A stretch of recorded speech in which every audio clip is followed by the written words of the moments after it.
Hey guys, in this video I'm gonna show you my GoPro vlogging kit construction edition, and it looks like this.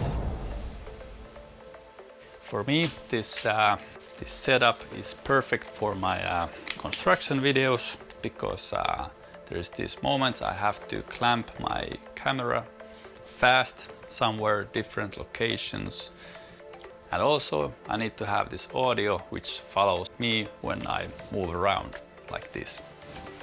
Maybe I'm doing here something, whatever. Then I'm closer doing something else. So those are the two things I appreciate the most. But there's much more in this setup, so let's break it down.